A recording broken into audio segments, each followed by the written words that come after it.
Hey everybody, welcome back to In Bed with the Millennial. I'm the Millennial, Javeda Bay, and this is my bed, and it's a new year. Thank freaking goodness. I don't know about you, but I needed to get out of 2025 because I felt like I was fighting for my life every dang day. And things just got rough, which you probably could guess considering that I really fell off on posting content. And for that, I am sorry, but like life was really beating my ass. Also, your girl was experiencing a lot of like censorship on other social media platforms, which really just like killed my like motivation and desire to create content, because when you're repeatedly having your stuff taken down and being flagged and muted, you kind of just like don't want to do it anymore. But then I remembered, that's the point. The man is trying to censor me. And if I don't continue to push through, then the man wins. And one thing about me, I'm not about to let the man keep me down. So we're back, we're bad, and we're ready to just piss off the man, because all month long, guess what I'm talking about, y'all? Porn. I'm just gonna keep talking about all the things they don't want me to talk about because I really don't care what they want. We ain't gonna get into it. I got feels. I'm not gonna go there. That's not the point. The point today is that we are diving back into all things sex ed, and today we are talking about porn, and that's our topic all month long for a multitude of reasons. One, if you don't know, porn is one of my research areas. One of my dissertations is literally looking at Black women's experiences of pleasure with pornography. So porn is very much a large part of my life. Two, I have really seen an uptick in terms of like anti-porn feminist rhetoric and ideologies, which is very surprising. Like it's just very shocking to me. And I feel like the reason that this is happening is because we're not talking about porn enough.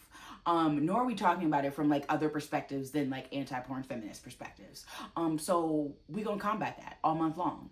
Because the porn conversation is very big. Like there's so much to talk about when we talk about porn. And I have a lot of feels as someone who straddles like so many different areas of like sex related things. Like I have a lot of different thoughts and opinions around porn and the conversations that happen and the education that doesn't happen around it. And I wanted to address that. And also, it's a new year. I'm gonna do what I want to do. And if you're mad about it, I don't know what to tell you, babes. But so since we're talking about it all month long, I am going to be talking about it from like the actual like legal perspective, because if you don't know, there's a lot happening legally, politically, in connection and in relation to the porn industry. We're also going to be talking about it from like the actual like porn literacy place, because porn literacy doesn't exist and it needs to for a multitude of reasons, but we don't talk about that later. So like a lot of different things that we can talk about with porn. Today though, I want to make sure we're all on the same page. So we're just going to go through a nice little primer on what actually is pornography. Because I don't think people really understand that, and how we going to have a conversation if you don't even know what we're talking about, you know? So let's get into it. Javay, okay, what is pornography? I'm so happy that you asked. So pornography has changed in definition a lot of different times, like through different eras of history. Depending on who you're talking to, the definition can also vary. Because if we're talking politically, we know that the definition is very loosey-goosey broad. If we're talking to folks within the porn industry, like there's a very clear idea of what we're talking about. So it does differ, but for the sake of like my education and us talking about it all month long, when I say porn, I mean adult media entertainment designed for sexual arousal and pleasure. That's what porn is. And I specifically say adult media and entertainment because for some people that is going to be written erotica. Other people it is the actual video format. So it can look a lot of different ways. I'm generally focused on the video format of pornography, just because that's my research area. I'm just a media studies scholar. Also, I just like watching stuff. I do love to read, but like, you know, it's so much easier to just watch something. And I'm a visual learner. But it is essentially adult media. That is what porn is. It is made for adults, which I think is a very important thing to stress, because a lot of people like to paint the porn industry as the bad guy because like protect the children, air quotes, because everybody that's coming after porn is not trying to protect the children, because as we know, they the people that's actually harming children. But again, not the conversation. But when we are saying it's adult media, like we are like it's created with the intention being that the people that are going to watch it are going to be adults. But the way that our world has vastly developed and technologically advanced, we know that the people actually accessing porn get younger and younger every year. So much younger because of the way the world and the internet works. And that's not the fault of the porn industry, which I think is a very interesting thing, because we also know that people see all kinds of other stuff on the internet, but these industries aren't to blame. But porn is the only one that's generally blamed. But that's, again, another conversation. But it is a media designed for adults. And it's designed for the purpose of entertainment and sexual pleasure, which is an important piece to note because it's not designed to be sex ed. I don't think that anyone should be turning to porn to learn the basics of like how to communicate around sex, how to be a better lover. Like, that's not what porn is for. Porn is, as a tool, like, it can be used for the creative aspects of like sex ed. Like, I feel like our sex life's a little monotonous, a little dry. Where can I turn to get some better ideas? Porn is a great place. Like, you can see other things being done, like, oh, that actually seems fun.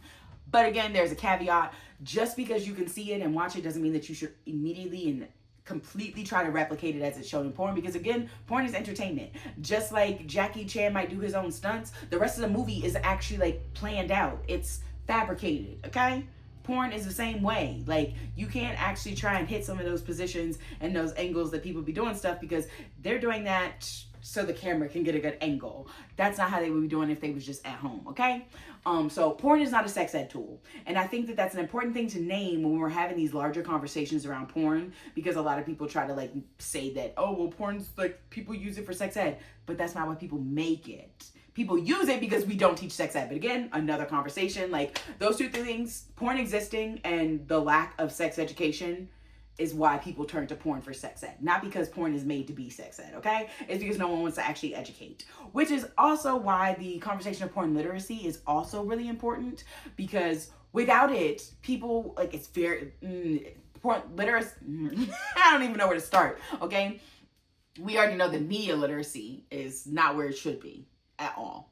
So understanding that, it's no surprise that porn literacy is not where it's supposed to be. And honestly, I kind of posit that the reason that so many people have like these like negative or like anti-porn feminist ideas and discourse is because the lack of porn literacy. Because people don't understand what porn is made for, how to actually engage with this media like conscientiously, critically, and in the best way possible. We just lump everything together and say that all porn is bad, like it's so violent and harmful. And it's like, no, all porn's not that. And also, this is how I know that whatever you watching is not the good porn, because like even mainstream porn now has the actual like video clips that show them having like the aftercare debrief conversations.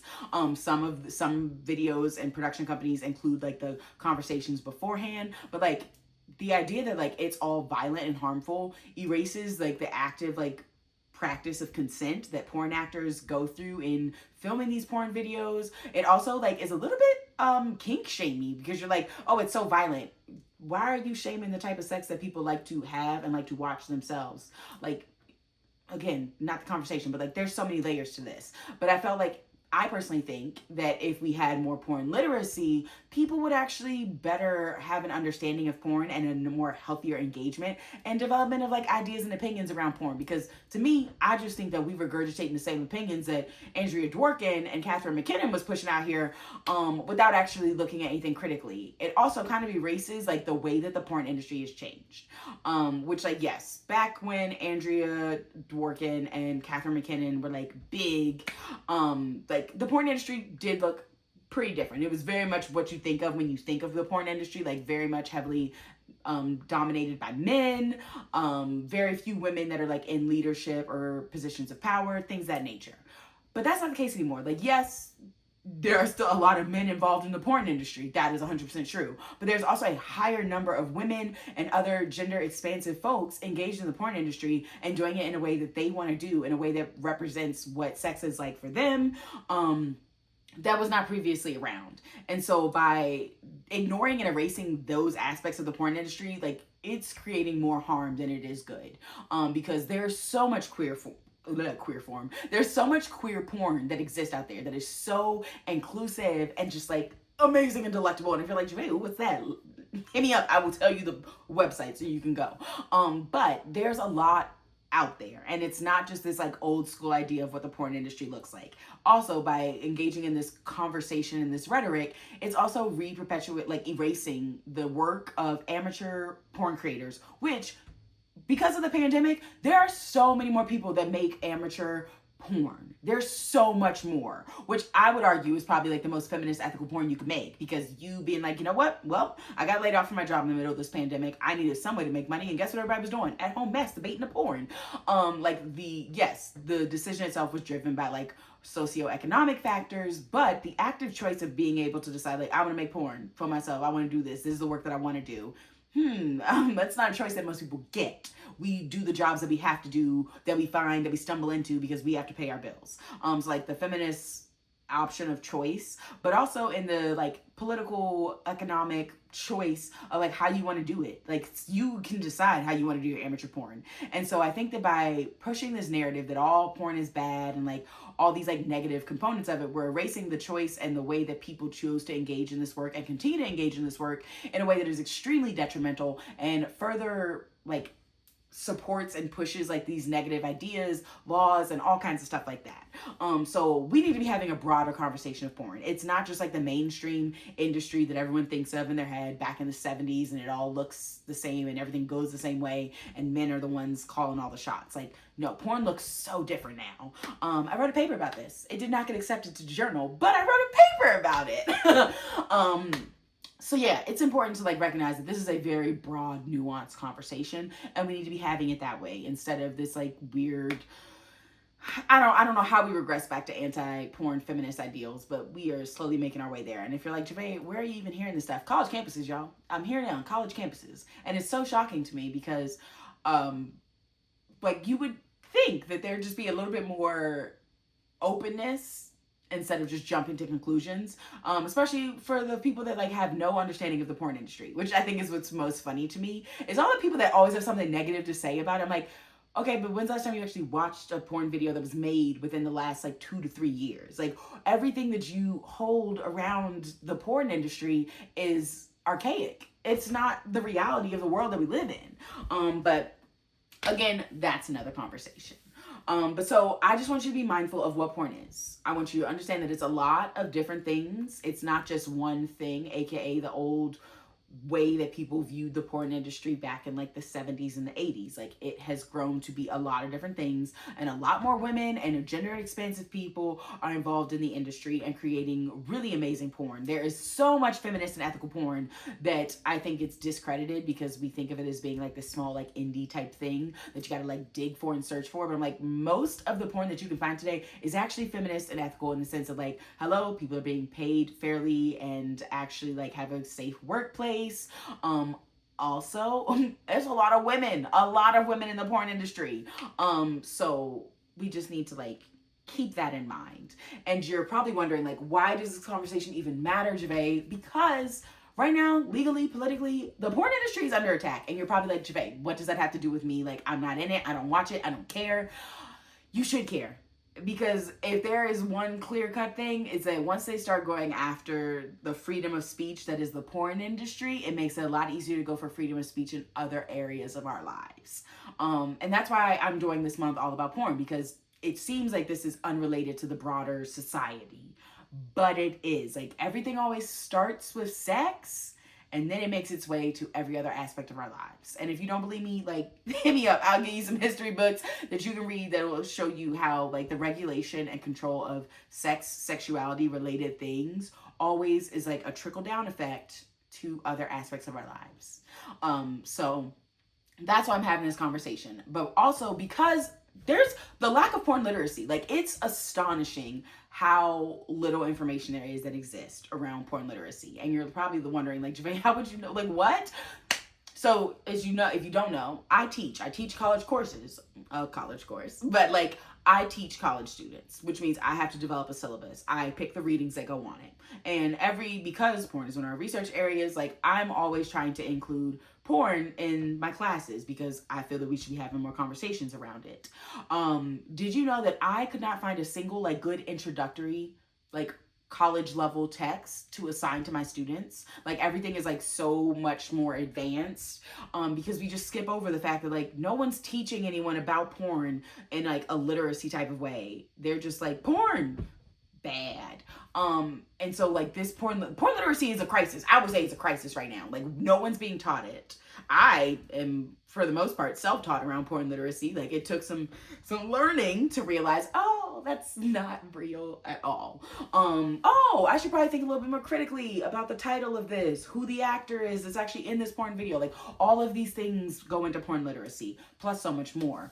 But the fact that I couldn't find a single reading to assign to my students in a 101 class was a very clear indicator to me that we don't take porn literacy very seriously. But that's no surprise. We don't take sex ed seriously in this country. So, like, why would we take porn literacy any more seriously?